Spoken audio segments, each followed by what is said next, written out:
Grosse joie dans le vestiaire de Saint-Louis avec une première victoire de la saison pour le club face à la Faïgue. 2-0, but signé Florent Elali, un des deux buteurs du jour. On était sur 3 défaites, mais comme j'ai dit, depuis le début, tout le groupe bossait bien, depuis la préparation. On savait que le travail allait payer. Et voilà, aujourd'hui c'est ce qu'on a pu démontrer sur le terrain. Donc voilà, on va se remettre au boulot et pouvoir continuer sur cette dynamique pour les prochains matchs à venir. Une semaine difficile pour les Taonnais, le club menait 2-0 à Strasbourg avant de se faire attraper par les Bleus et Blancs. Score final 2 buts partout. Retour sur ce début de saison avec Wilfried Rother. Après, au vu de la physionomie du match, on peut être que déçu parce que on fait une vraie bonne deuxième mi-temps, une vraie bonne première mi-temps où on marque 2 buts et dans le jeu c'est propre.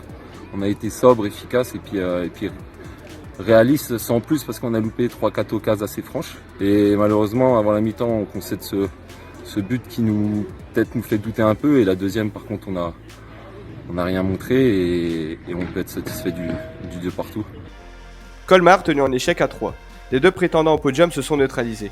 Score final, 1 but partout. Deuxième du championnat, Sarre-Union s'impose 3-0 face à Épernay. Réaction sur ce début de championnat avec Benjamin Chicot, capitaine d'Épernay. Le ressenti, c'est qu'on avait pas trop mal démarré contre Amnéville, premier match extérieur. Ensuite, on fait un nul un peu mitigé contre l'Estac, on mène 2-0 et on se fait rejoindre en deuxième mi-temps. Et la 92e, ils égalisent de 2, donc bilan un peu partagé sur ce match-là.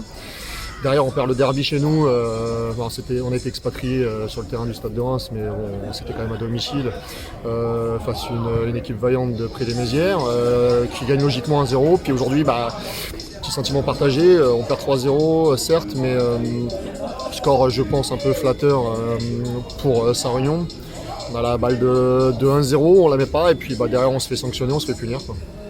On retrouvera Bissau-Mulhouse ce mercredi 15 septembre. En attendant le week-end prochain, c'est Coupe de France, alors rendez-vous dans 15 jours. À bientôt.